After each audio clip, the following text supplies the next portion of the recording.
Alors, bonjour docteur, comment ça va? Bonjour. Alors dites-nous, qu'est-ce qui a motivé aujourd'hui le sit-in devant le ministère de la Santé et quelles sont les grandes décisions que l'AG a eu à prendre? Le personnel de santé s'est retrouvé ce matin ici à notre siège pour l'Assemblée générale pour partager les diverses informations qu'il y a eu durant la semaine dernière et puis ce week-end.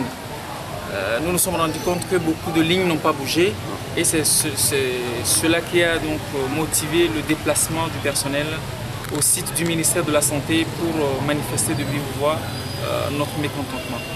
Et donc à la suite de ce sitting, nous avons été reçus par le ministre de la Santé et qui nous a informé qu'il y a un arrêté qui va être signé par le Premier ministre qui va créer un groupe de travail dans lequel toutes nos revendications vont être discutées et ceci dans un délai de 3 semaines à peu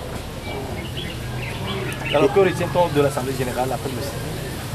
Du retour donc de ce sitting, nous avons examiné la situation et nous nous sommes décidés à observer le mouvement dans le canevas de la synergie des travailleurs du Togo, c'est-à-dire observer le mouvement de grève de demain mercredi 4, jeudi 5 et vendredi 6 avril 2018, avec toujours le service minimum au niveau des formations sanitaires publiques.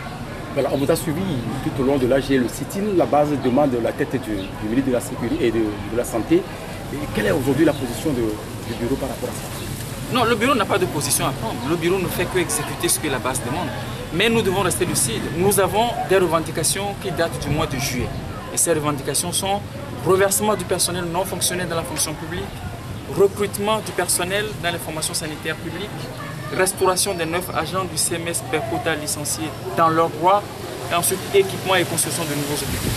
Ces problèmes constituent des problèmes urgents pour nous qui nécessitent d'avoir des solutions urgentes. Si ces problèmes sont résolus, nous ne voyons pas pourquoi nous devons demander la tête de notre ministre. En tout cas, notre objectif, c'est que nos revendications soient satisfaites. Merci.